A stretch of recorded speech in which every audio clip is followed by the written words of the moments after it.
Praise the lord. దేవుని వాక్యం వింటున్న విశ్వాసులందరికీ, సంఘ పెద్దలకి, సేవకులకి, అలాగే అధికారులందరికీ నా యొక్క హృదయపూర్వక వందనాలు. ఎంతమంది అయితే ఈ యొక్క లైవ్లో వాక్యం వింటున్నారో, అలాగనే ఈ కాన్ఫరెన్స్ కాల్లో వాక్యం వింటున్న విశ్వాసులందరికీ కూడా పేరు పేరున ప్రభు పేరిట వందనాలు తెలియజేస్తున్నాను. దేవునికి మహిమ కలుగును గాక. దేవుని బిడ్డలారా, ఈరోజు మనం తెలుసుకోబోతున్న అంశం పేరు ఏంటంటే పరలోకంలో నీకు ఏమి కలవు, పరలోకంలో నీకు ఏమి కలవు అనే అంశాన్ని నేను మీకు చెప్పాలనుకుంటున్నాను. కాబట్టి బహు జాగ్రత్తగా వాక్యం వింటున్న వారు రాసుకోవాల్సిందిగా తెలియజేస్తున్నాను. ప్రతి ఒక్క మాట బైబిల్లో నుంచి మాత్రమే అందించబడుతుంది మీకు. కారణం ఏంటంటే లోకంలోకి వెళ్ళి లోకంలో ఉన్నటువంటి చెత్త చెదారము వాటన్నిటినీ చెప్పాలని నా జీవితంలో నేను చెప్పనని తీసుకున్న తీర్మానము. కాబట్టి వాక్య సంబంధమైనటువంటి విషయాలు మాత్రమే, మన దేవుడు ఆత్మదేవుడు రాయించినటువంటి సంగతులు మాత్రమే మనం కులంకషంగా పరిశీలన చేసుకుందాం. స్పష్టంగా దేవాతి దేవుడు ఆత్మదేవుడు మనతో మాట్లాడనుగాక. కాబట్టి ప్రియదేవుని బిడ్డలారా, ఇక్కడ వాక్యాన్ని ఒకసారి మనం పరిశీలించి చూస్తే పరలోకంలో నీకు ఏమి కలవు, పరలోకంలో నీకు ఏమి కలవు అనే అంశాన్ని తెలియజేస్తున్నాను. ఒకసారి మనము ఫిలిప్పీలకు రాసిన పత్రిక 3వ అధ్యాయము 20వ వచనం చూస్తే, ఫిలిప్పీలకు రాసిన పత్రిక 3వ అధ్యాయము 20వ వచనాన్ని ఒకసారి మనం ధ్యానిద్దాం. ఫిలిప్పీలకు రాసిన పత్రిక 3వ అధ్యాయము 20వ వచనం ఒకసారి మనం చూస్తే, అక్కడ రాస్తున్నటువంటి మాటను మనం పరిశీలించి చూస్తే అక్కడ మనకి పరలోకంలో పౌరసత్వం ఉన్నట్లు మనం చూస్తున్నాం. మన పౌరస్థితి పరలోకమందున్నది. అక్కడ నుండి మన ప్రభు అయిన యేసుక్రీస్తును రక్షకుని నిమిత్తము కనిపెట్టుకుని ఉన్నాము. ఆమేన్. దేవునికి మహిమ ఘనత ప్రభావములు కలిగిన గాక. మొట్టమొదటిసారిగా నేను మీకు చెప్తున్నది ఏంటంటే పరలోకంలో మనకేం కలవు అంటే పరలోకములో మనకి పౌరస్థితి కలదు. భారతదేశంలో ఎలా అయితే ఇండియన్ అనే పౌరసత్వం ఎలా అయితే మనకున్నదో, భారతీయ పౌరసత్వం ఎలా అయితే ఉందో, పరలోకంలో యేసు ప్రభువారిని నమ్ముకోవటం వల్ల, ఆయన రక్షకునిగా స్వీకరించడం వల్ల, ఆయన మాత్రమే మన ప్రాణాత్మ దేహాలను కాపాడగలిగిన సమర్థుడని మనం విశ్వసించటం వల్ల మనకి పరలోక రాజ్యంలో కూడా పౌరసత్వము ఏర్పాటు చేయబడింది. కాబట్టి దీనిని బట్టి మన పౌరస్థితి పరలోకమందున్నది. అక్కడ నుండి మన ప్రభువైన యేసుక్రీస్తు అను రక్షకుని నిమిత్తము కనిపెట్టుకుని ఉన్నాము. దేవునికి మహిమ ఘనత ప్రభావం కలిగిన గాక. ప్రియ దేవుని సంగమా, మనము ప్రభు అయిన యేసు ప్రభు వారిని ఎప్పుడైతే చేర్చుకున్నామో, ఆయన ఎప్పుడైతే మన పాపములన్నీ ఒప్పుకొని ఆయన రక్తం చేత కడిగేసుకొని మనము మారుమనసు పొంది బాప్తిసం తీసుకొని పరలోక రాజ్యానికి చేరటానికి ఈ లోకాన్ని విడిచిపెట్టి ఈ లోకంలో ఉన్నటువంటి వక్రమైనటువంటి ఆ పద్ధతులను, మనుషులు కల్పించిన కల్పిత పద్ధతులను, కల్పిత క్రియలను ఎప్పుడైతే మనం వదిలేసుకొని ఆ యొక్క వక్ర జనాంగంలో నుండి, ఈ లోక సంబంధమైనటువంటి అపవిత్రుల్లో నుండి మనం బయటికి వచ్చేసి ఏరుబాటు చేయబడి ప్రత్యేకించుకొని ఎప్పుడైతే ప్రభు కోసం నిలబడి ప్రభు రాజ్యం కోసం ఎదురు చూస్తూ ఉంటామో, అప్పుడు మనము మన యొక్క పౌరస్థితి భూలోకంలోనే కాక భారతదేశంలోనే కాక పరలోకంలో కూడా మన పౌరస్థితి ఏర్పాటు చేయబడినది.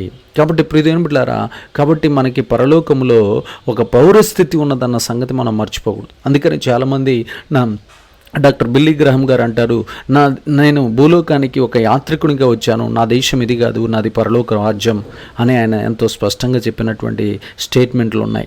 కాబట్టి మన జీవితాల్లో మనం తెలుసుకోవాల్సింది ఏంటంటే ఇక్కడ పౌరస్థితి కోసం మనం ప్రాకులాడకూడదు, పరలోకంలో పౌరస్థితి కోసం మనం పనిచేయాలి. ప్రతి ఒక్కరూ నమ్మి బాప్తిసం తీసుకొని ప్రభువుని వెంబడిస్తున్న ప్రతి ఒక్కరికి పరలోకంలో పౌరసత్వం ఏర్పాటు చేయబడుతుంది. ఆ తర్వాత మనం బైబిల్లో చూస్తే 2 కొరింథీయులకు రాసిన పత్రిక 5వ అధ్యాయము 1వ వచనాన్ని చూస్తే, 2 కొరింథీయులకు రాసిన పత్రిక 5వ అధ్యాయం 1వ వచనాన్ని చూస్తే, భూమి మీద మన గుడారమైన ఈ నివాసము శిథిలమైపోయినను చేతి పని కాక దేవుని చేత కట్టబడినదియు నిత్యమైనదియు నైన నివాసము పరలోకమందు మనకున్నదని ఎరుగుదుము. దేవునికి మహిమ కలుగును గాక. భూమి మీద మన గుడారము అంటే భూమి మీద ఉన్న మన ఇల్లు, గుడిసె కానీ, రేకులు కానీ, డాబా కానీ, పెంకులు కానీ, ఆ తర్వాత డూప్లెక్స్ కానీ, తర్వాత బిల్డింగ్ కానీ, ఏదైనా సరే భూమి మీద మన గుడారమైన ఈ నివాసము శిథిలమైపోయినను చేతి పని కాక దేవుని చేత కట్టబడినదియు నిత్యమైనదియు నైనా నివాసము పరలోకమందు మనకున్నదని ఎరుగుదుము. ఆమెన్. పౌలు గారు కొరింథీయులకు పత్రిక రాస్తూ తెలియజేస్తున్నటువంటి మర్మం ఇది. చూడండి, భూమి మీద ఉన్నటువంటి మనకున్నటువంటి గుడారం, లేకపోతే మన యొక్క శరీరం అనే గుడారము, లేకపోతే మన శరీరం అనే గుడారము శిథిలమైపోయినా కావచ్చు, లేకపోతే మనం కట్టుకున్న గుడారం, మన ఇల్లు, మనం ఏర్పాటు చేసుకున్నటువంటి భౌతికమైన ఇటుకలతోటి, ఇసుకతోటి, రాళ్లతోటి, కంకరతోటి చేసుకున్నటువంటిది అదంతా కూడా శిథిలమైపోవచ్చేమో, కానీ దేవుడంట చేతి పని కాక దేవుని చేత, దేవుడే మానవుల చేతి పని కాకుండా దేవుని చేత కట్టబడినదియు నిత్యమైనదియు, అంటే ఎప్పటికీ యుగ యుగాలు ఉండేదియు ఆయన నిత్యమైనది అయిన నివాసము పరలోకమందు మనకున్నదని ఎరుగుదుము. పరలోకమందు మనకు ఒక నివాసం ఉన్నదని మనం ఎరుగుదుము. చూడండి, ఇక్కడ పౌలు గారు ఎంత స్పష్టంగా మన కోసం ఒక ప్రత్యేకంగా నివాసం ఉంది అని క్లియర్ కట్గా అక్కడ వారితో కొరింథీయులకు రాస్తున్నాడు. డెసిషన్ తీసుకొని చెప్పేస్తున్నాడు, ఖచ్చితంగా మనకి నివాసం ఉంది అని ఆ స్టేట్మెంట్ని రిలీజ్ చేస్తున్నాడు. ఖచ్చితంగా మన దేవుడు కడుతున్నాడు, ఖచ్చితంగా మన కోసం నివాసం ఏర్పాటు చేయబడినది. కాబట్టి మనం ఎరిగి ఆ నివాసము కోసం మనం ఇక్కడ పని చేయాలి.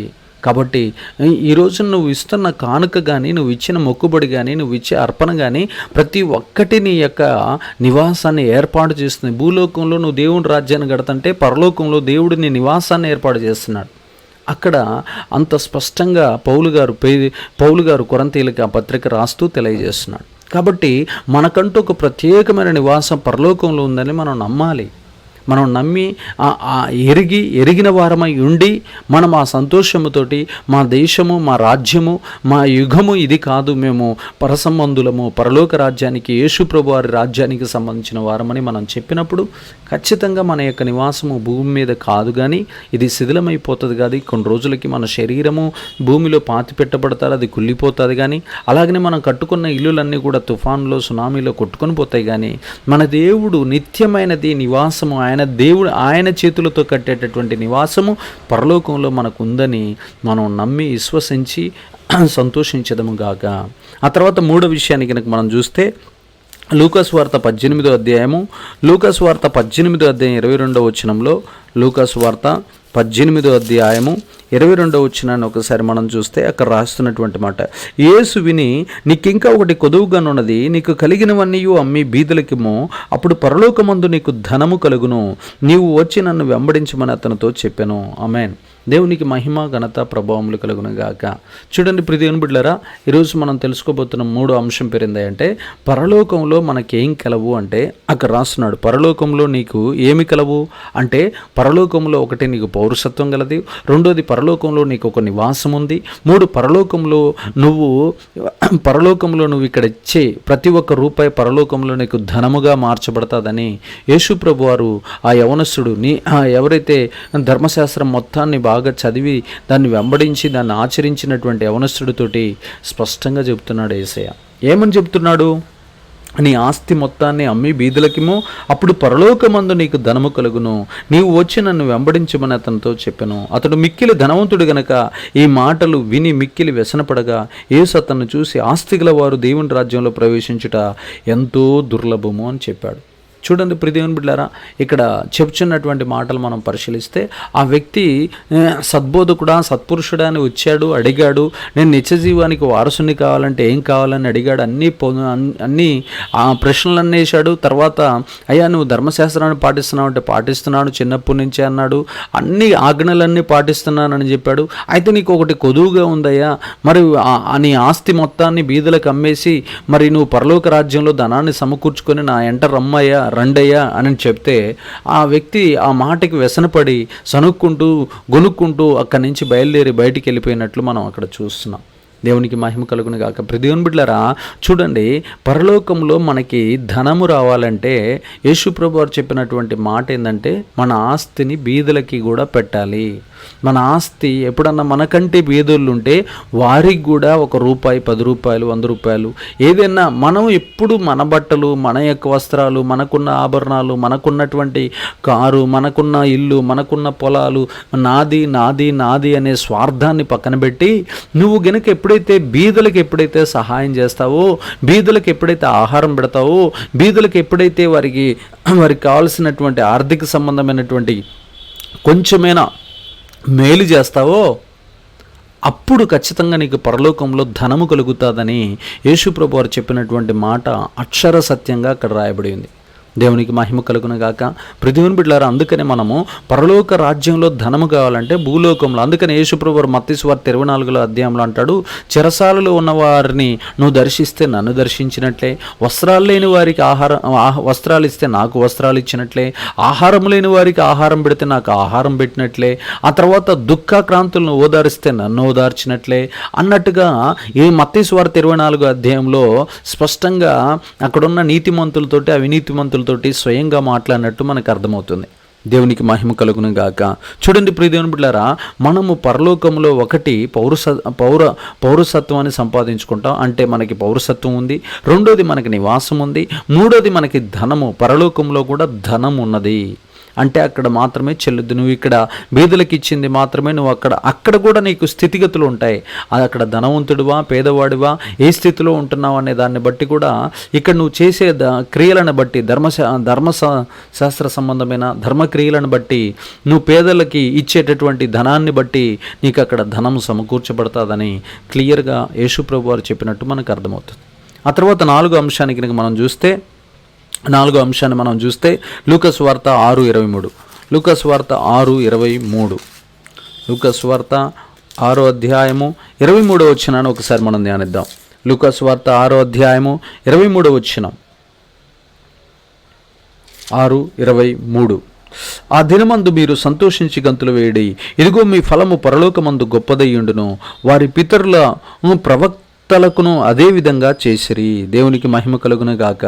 పరలోకములో ఫలము కూడా కలదు అని యేసుప్రభు వారు చెప్తున్నాడు. చూడండి, అంతకంటే ముందు 21 నుంచి చదువుకుందాం. ఇప్పుడు ఆకలి కొనుచున్న మీరు ధన్యులు, మీరు తృప్తిపరచబడుదురు. ఇప్పుడు ఏడ్చుచున్న మీరు ధన్యులు, మీరు నవ్వుదురు. మనుష్య కుమారుని నిమిత్తం మనుషులు మిమ్మల్ని ద్వేషించి వెలివేసి నిందించి మీ పేరు చెడ్డదని కొట్టివేసినప్పుడు మీరు ధన్యులు. ఆ దినమందు మీరు సంతోషించి గంతులు వేయడి, ఇదిగో మీ ఫలము పరలోకమందు గొప్పదయ్యుండును, వారి పితరులను ప్రవక్తలకును అదే విధంగా చేసిరి. దేవునికి మహిమ ఘనత ప్రభావములు కలుగును గాక. ఇది మత్తయి సువార్త 5వ అధ్యాయం 11-12 వచనాలకు సంబంధించిన వచనము ఇక్కడ మళ్ళీ ఎత్తి రాయబడి ఉన్నది. లూకా సువార్తలో కూడా మనం చూస్తున్నాం. చూడండి, ఎవరైతే యేసు ప్రభు వారి నామం నిమిత్తం హింసించబడి బాధించబడి శోధించబడి శ్రమల చేత అనేక రకాలుగా ఆయన చేత ఈ లోకము చేత నలగొట్టబడతా ఉంటారో, చూడండి అక్కడ రాశాడు, మనుష్య కుమారుని నిమిత్తం అంటే యేసు ప్రభు వారి నిమిత్తము మనుషులు మిమ్మల్ని ద్వేషిస్తారు. ఫస్ట్ ఏం చేస్తారు? మనుషులు మిమ్మల్ని ద్వేషిస్తారు. యేసుప్రభు వారు నమ్ముకున్నంట కొట్టండి తిట్టండి అన్నట్టుగా మాట్లాడుతూ ఉంటారు, ద్వేషిస్తారు. తర్వాత వెలివేస్తారు. మీరేంది మాకంటే ప్రత్యేకంగా ఉంటున్నారు, మీరేంది ప్రార్థనకి వెళ్తున్నారు, మీరేంది తెల్లని వస్త్రాలు ధరిస్తున్నారు, మీరేంది ఇట్లాగా మాలో కలవరిందని మనల్ని వెలివేస్తారు. తర్వాత నిందిస్తారు. అనేక రకాలుగా చర్చికి పోతున్నట్ట, అబ్బో గొప్ప పరిశుద్ధుడంట, అబ్బో గొప్ప నీతిమంతుడంట, అయ్యో బయలుదేరిండి అయ్యో అన్నట్టుగా నిందిస్తారు. మీ పేరు చెడ్డదని కొట్టివేయినప్పుడు మీరు ధన్యులు. మీ పేరు చెడ్డదని కూడా కొట్టేస్తూ ఉంటారు. అన్ని స్థలాలలో అన్ని సందర్భాలలో ఎక్కడికి వెళ్ళినా కానీ విలువ లేకుండా ఉమ్మేస్తూ ఉంటారు. రకరకాలుగా మన మీద నిందలు వేస్తూ ఉంటారు. ఇవన్నీ చేసినా కానీ అక్కడ రాస్తున్నాడు, అక్కడ ఏమని రాస్తున్నాడా, ఆ దినమందు మీరు సంతోషించి గంతులు వేయుడి, ఇదిగో మీ ఫలము పరలోకమందు గొప్పదయ్యుండును. మీ ఫలము పరలోకమందు మీకు గొప్పదై ఉంటుంది. వారు పితరులను ప్రవక్తలకు అదే విధంగా చేసిరి. నువ్వు ఎంతగా హింసించబడతావో, నువ్వెంతగా ద్వేషించబడతావో, నువ్వెంతగా తిరస్కరించబడతావో, ఈ లోకము చేత నువ్వెంత గాయపరచబడతావో అంత ఫలము నువ్వు పరలోకంలో పొందుకుంటావు. నువ్వు ఆభరణాలన్నీ తీసివేసిన, నువ్వు లోక సంబంధమైనటువంటి ఆ వ్యసనాలు మేకప్పులన్నీ వదిలేసి ప్రత్యేకంగా పరిశుద్ధంగా ఏకాగ్రతతో యేసు ప్రభు వారు ఆ యొక్క నేర్పినటువంటి ఆ సాధుత్వాన్ని మృదుత్వాన్ని నేను పాటిస్తానని నువ్వు తీర్మానం తీసుకొని అలా జీవిస్తున్నప్పుడు ఈ లోకం నిన్ను వెంటాడుతుంది, వేధిస్తుంది, ద్వేషిస్తుంది. మేము నడిచినట్టు నడవట్లా, మేము మాట్లాడినట్టు మాట్లాడతలా, మేము ఉండమన్నట్టు ఉండట్లా, మేము చెప్పినట్లు నువ్వు చేయట్లా, మేము తాగమన్నట్టు నువ్వు తాగట్లా, మేము తిరగమన్నట్టు నువ్వు తిరగట్లా, మేము డ్యాన్స్ వేయమన్నట్టు నువ్వు డ్యాన్స్ వేయట్లా. కాబట్టి మేము నిన్ను హింసిస్తాం, మేము గాయపరుస్తాం, మేము నిన్ను వేధిస్తాం, మేము నిన్ను ద్వేషిస్తాం అన్నప్పుడు మీరు సంతోషించి గంతులు వేయడి, మీ ఫలము పరలోకమందు అధికమవుతుంది అని యేసు ప్రభు వారు చెప్తున్నాడు. నువ్వు ఎంతగా ఇక్కడ తిరస్కరించబడతావో అంత మెప్పు ఘనత ఫలము పరలోకంలో నువ్వు పొందుకుంటావు అని యేసు ప్రభు వారు స్పష్టంగా తెలియజేస్తున్న సందర్భం ఇది. దేవునికి మహిమ కలుగును గాక. ఆ తర్వాత మనము హెబ్రీయులకు రాసిన పత్రిక లూకాసు వార్త 10వ అధ్యాయం కూడా ఒకసారి మనం చూస్తే లూకాసు వార్త 10వ అధ్యాయము, లూకాసు వార్త 10వ అధ్యాయం 20వ వచనం. లూకాసు వార్త 10వ అధ్యాయము 20వ వచనాన్ని ఒకసారి మనం చూద్దాం. ఆయనను దయ్యములు మీకు లోబడుచున్నవని సంతోషింపక మీ పేర్లు పరలోకమందు రాయబడి ఉన్నవని సంతోషించుడని వారితో చెప్పాను. దేవునికి మహిమ, ఘనత, ప్రభావములు కలుగును గాక. చూడండి ప్రియ దేవుని బిడ్డలారా, 17వ వచనం చూస్తే ఆ 70 మంది శిష్యులు సంతోషంతో తిరిగి వచ్చి, ప్రభువా, దయ్యములు కూడా నీ నామమున మాకు లోబడుచున్నామని చెప్పగా, ఆయన, సాతాను మెరుపు వలె ఆకాశం నుండి పొడ్డ చూచితిని, ఇదిగో పాములను తేళ్లను త్రొక్కుటకును శత్రు బలం అంతటి మీద మీకు అధికారం అనుగ్రహించి ఉన్నాను, ఏదియు మీకు ఎంత మాత్రము హాని చేయదు. అయినను దయ్యములు మీకు లోబడుచున్నవని సంతోషింపక మీ పేర్లు పరలోకమందు రాయబడి ఉన్నవని సంతోషించుడని వారితో చెప్పాను. కాబట్టి మన పేర్లు కూడా ఈ రోజున భూలోకంలో బాప్తిసం తీసుకున్న తర్వాత నీకు ఏ పేరైతే ఉందో అదే పేర్లు పరలోకంలో కూడా నీకు యుగ యుగాలు పిలవబోతున్నాడు దేవాతి దేవుడు. అదే పేరుతో నిన్ను పిలవబోతున్నాడు యేసయ్య. నీకు ఏ దైవజనుడితో అభిషేకం కలిగినటువంటి దైవజనుడు పెట్టినటువంటి పేరు యుగ యుగాలు పరలోకంలో దేవుడి చేత పిలువబడబోతుంది, దేవదూతల చేత పిలువబడబోతుంది. అక్కడున్న పరిశుద్ధుల చేత, కేరూబుల చేత, శరాపుల చేత, కోట్లాది మంది ప్రజల ముందు నీ పేరు, ఏ పేరైతే ఇక్కడ దైవజనుడు పెట్టాడో అదే పేరు పరలోకంలో కూడా చరితార్థంగా యుగ యుగాలు ఉండబోతుంది. అందుకనే మీ పేర్లు, మేము యేసుప్రభు వారి నామంలో దెయ్యాలు ఎల్లగొట్టాము, రోగాలను బాగు చేశాము, పాములను చంపేశాము, లేకపోతే అనేక రకాలైనటువంటి అద్భుత ఆశ్చర్యకార్యాలు, సూచక్రియలు, మహత్కార్యాలు, ఘనకార్యాలు, గొప్ప కార్యాలు, ఆత్మకార్యాలు మేము చేసామని మీరు చెప్పుకుంటున్నారు కదా. వాటికంటే గొప్ప విషయం ఏందో తెలుసా? మీరు దేనికి సంతోషించాలి? వాటిని ఎల్లగొట్టడం కాదు సంతోషించాల్సింది. అసలు మీ పేర్లు పరలోకమందు జీవ గ్రంథంలో రాయబడి ఉన్నాయని మీరు సంతోషించి గొంతులు వేయుడని యేసుప్రభు వారు చెప్పుచున్నటువంటి మాట ఇది. కాబట్టి ఎప్పుడైనా దర్శనాల్లో కానీ కళల్లో కానీ దేవుడు మన పేర్లు పెట్టి పిలిచి మనల్ని ఆదరిస్తూ, మనల్ని ధైర్యపరుస్తూ, మనల్ని ప్రోత్సహిస్తూ, మనల్ని ముందుకు నడిపిస్తూ, అనేక రకాలైన సాతానుని యొక్క ఉరుల్లో నుండి, ఆ యొక్క ఉపద్రవాల్లో నుండి, ఆ యొక్క బంధకాల్లో నుంచి మనల్ని విడిపిస్తూ, కాపాడుతూ, నిత్యం నడిపిస్తూ ఉంటాడు. కాబట్టి ప్రియ దేవుని బిడ్డలారా, ఆ ధైర్యం తెచ్చుకోండి. దేవుడు మనకు తోడుగా ఉన్నాడు. మన పేర్లు ఇక్కడ నీకు దైవజనుడు పెట్టిన పేరు యుగ యుగాలు, కొన్ని కోట్ల సంవత్సరాలు ఇక రాబోతున్న కొత్త యుగంలో మనం ఆ యొక్క యుగంలో ఖచ్చితంగా ఈ పేరు చేత పిలువబడుతూనే ఉంటాం. అక్కడ దేవుడి దగ్గర ఆయన మహిమ ఐశ్వర్యాన్ని అనుభవిస్తూనే ఉంటాం. ఈ సంగతి మనం మర్చిపోకుండా దేవుడి దగ్గరకు వచ్చినటువంటి ప్రతి ఒక్కరికి పరలోకంలో కూడా పేరు ఉన్నదని, ఆ జీవగ్రంథంలో మన పేరు ఉందని మనం మర్చిపోకుండా, మన పేరు భూలోకంలో ఆధార్ కార్డు, లేకపోతే భూలోకంలో ఉన్నటువంటి రేషన్ కార్డు, పాన్ కార్డు, వాటిల్లో మన పేర్లు ఉన్నాయని సంబరపడి సంతోషించక, మన పేర్లు జీవగ్రంథం రాయబడి ఉన్నవి. మనం పరలోక రాజ్యంలో జీవగ్రంథంలో మన పేర్లు ఉన్నాయి కాబట్టి వాటిని బట్టి మీరు సంతోషించి గంతులు వేయడై, దాన్ని మించిన ఆనందం మరొకటి లేదు అని యేసుప్రభు వారు తన శిష్యులతో చెప్తున్న సందర్భం ఇది. దేవునికి మహిమ కలుగును గాక. ఆ తర్వాత చూడండి, హెబ్రీయులకు రాసిన పత్రిక 11వ అధ్యాయం 16వ వచనం. హెబ్రీయులకు రాసిన పత్రిక 11వ అధ్యాయము, హెబ్రీయులకు రాసిన పత్రిక 11వ అధ్యాయము 16వ వచనం. హెబ్రీయులకు రాసిన పత్రిక 11వ అధ్యాయం 16వ వచనం. ఒకసారి మనం చూస్తే, అయితే వారు మరి శ్రేష్టమైన దేశమును అనగా పరలోక సంబంధమైన దేశమును కోరుచున్నారు, అందుచేత తాను వారి దేవుడునని అనిపించుకున్నట్టుకు దేవుడు వారిని గూర్చి సిగ్గుపడడు, ఏలయనగా ఆయన వారి కొరకు ఒక పట్టణమును సిద్ధపరిచి ఉన్నాడు. ఆమేన్. దేవునికి మహిమ, ఘనత, ప్రభావములు కలుగును గాక. చూడండి 10వ వచనం చూస్తే, ఏలయనగా దేవుడు దేనికి శిల్పియు నిర్మాణకుడై ఉన్నాడో పునాదులు కలిగిన ఆ పట్టణము కొరకు అబ్రహాము ఎదురుచూచుచుండెను. ఏలయనగా దేవుడు దేనికి శిల్పియు నిర్మాణకుడై ఉన్నాడో పునాదులు కలిగిన ఆ పట్టణము కొరకు అబ్రహాము ఎదురుచూచుచుండెను. విశ్వాసమును బట్టి శారాయి వాగ్దానం చేసిన వాడు నమ్మదగిన వాడని ఎంచుకుని గనుక తాను వయసు గతించినదేనో గర్భము ధరించుటకు శక్తి పొందెను. ఆమేన్. దేవునికి మహిమ కలుగును గాక. దేవుడు ఏ పట్టణానికైతే శిల్పిగా ఉన్నాడో, నిర్మాణికుడుగా ఉన్నాడో, ఆ నిర్మాణకుడై ఉన్నాడో, పునాదులు కలిగిన ఆ పట్టణము కొరకు అబ్రహాము గారు ఎదురు చూచుచుండెను అని అక్కడ రాయబడి ఉంది. దేవుడు శిల్పిగా అయితే వారు మరి శ్రేష్టం 16వ వచనం, వారు మరి శ్రేష్టమైన దేశమును అనగా పరలోక సంబంధమైన దేశమును కోరుచున్నారు, అందుచేత తాను వారి దేవుడునని అనిపించుకున్నట్టుకు దేవుడు వారిని గూర్చి సిగ్గుపడడు, ఏలయనగా ఆయన వారి కొరకు ఒక పట్టణమును సిద్ధపరిచి ఉన్నాడు. యేసు ప్రభు వారు ఆయన తన భక్తుల కొరకు ఒక పట్టణాన్ని సిద్ధపరిచి ఉన్నాడు. ఆ పట్టణం పేరే నూతన యెరూషలేము పట్టణం. ఆ నూతన యెరూషలేము పట్టణానికి దేవుడే శిల్పియు నిర్మాణకుడై ఉన్నట్లు ఇక్కడ హెబ్రేయులకు రాసిన పత్రిక 11వ అధ్యాయంలో స్పష్టంగా మనతో మాట్లాడుతున్నాడు దేవాది దేవుడు, ఆత్మదేవుడు. దేవునికి మహిమ కలుగును గాక. ప్రతివన్ బిడ్లారా, మన కోసము పరలోకములో ఒక పట్టణము సిద్ధపరచబడి ఉన్నది తన భక్తుల కోసం. చూడండి 13వ వచనం చూస్తే, మీరందరూ ఆ వాగ్దానముల ఫలమును అనుభవించకపోయినను దూరము నుండి చూసి వందనము చేసి తాము భూమి మీద పరదేశులను యాత్రికులై ఉన్నామని ఒప్పుకొని విశ్వాసము గలవారై మృతి నొందిరి. వీరందరూ ఇలాగు చెప్పుకుని తమ స్వదేశమును వెదుకుచున్నామని విషదపరచుచున్నారు కారా. వారు ఏ దేశము నుండి వచ్చిరో ఆ దేశమును జ్ఞాపకముంచుకున్న ఎడల మరలా వెళ్ళుటకు వారికి వీలు కలిగి ఉండును. అయితే వారు మరి శ్రేష్టమైన దేశమును అనగా పరలోక సంబంధమైన దేశమును కోరుచున్నారు. భూలోకంలో ఉన్న కనాను దేశాన్ని, ఇజ్రాయెల్ దేశాన్ని కాదు వారు కోరేది, మరి శ్రేష్టమైన దేశాన్ని వారు కోరుచున్నారు. అబ్రహాము, ఇస్సాకు, యాకోబు గారులు వారంతా కూడా వాగ్దాన ఫలమైనటువంటి ఆ యొక్క పరలోక రాజ్యాన్ని అనుభవించాలని ఆశతో ఉన్నట్లు అక్కడ వారు ఈ భూలోకంలో వారు పరదేశకులు, యాత్రికులై ఉన్నామని ఒప్పుకొని విశ్వాసము గల వారే మృతి పొందినట్లు మనం చూస్తున్నాం. దేవునికి మహిమ ఘనత ప్రభావములు కలుగును గాక.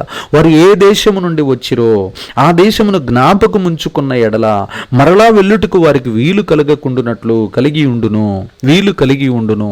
మనం ఏ దేశం నుండి వచ్చామో, అసలు మనల్ని మన తల్లి గర్భంలోకి పంపించింది ఎవరు, అసలు మనం ఈ దేశంలోనికి వెళ్ళి కొన్ని సంవత్సరాలు 60, 30, 70, 80, 100 సంవత్సరాలు బ్రతికి రమ్మని చెప్తున్నది ఎవరు? ఆయన పేరే నజరేయుడైన యేసు ప్రభువారు. ఆ చెప్పి ఇదిగో కొంతకాలం మీరు సాతానుతో పోరాటం చేయాల్సింది, కొంతకాలం మీరు యుద్ధం చేయాల్సింది, కొంతకాలం మీ శరీరంతో, లోకంతో, పాపంతో, చీకటితోటి, ఈ లోకంలో ఉన్నటువంటి దుష్టశక్తులు, దురాత్మలతోటి మీరు యుద్ధం చేసి గెలిచి మీ ఆత్మను కాపాడుకొని నాకు నామానికి మహిమ ఘనతను తీసుకుని వచ్చి ఏ దేశం నుండి అయితే మీరు వచ్చారో అదే దేశంతో దిగ్విజయంగా తిరిగి రావాలని కోరుకుంటున్నానని తండ్రి అయిన దేవుడు, కుమారుడైన దేవుడు, పరిశుద్ధాత్మదేవుడు భూలోకంలోనికి మనల్ని పంపించినప్పుడు ఈ పోరాటాల్లో, ఈ యుద్ధాల్లో మనము సాతాను పైన, ఆకాశమండలమందున్న దురాత్మల సమూహంతో, అలాగనే మన శరీరంలో ఉన్న మన పాప స్వభావాలతోటి, అలాగనే మన చుట్టూ ఉన్నటువంటి ఈ లోక సంబంధమైన వక్ర జనాంగముతోటి, అలాగనే మనల్ని వెంటాడుతూ వేధిస్తున్నటువంటి సాతాను దుష్టశక్తులతోటి మనం పోరాటం చేసి ఈ పరుగు పందాన్ని ముగించుకొని మళ్ళీ ఏ దేశం నుంచి అయితే వచ్చామో అదే దేశానికి మనం బయలుదేరి వెళదాం.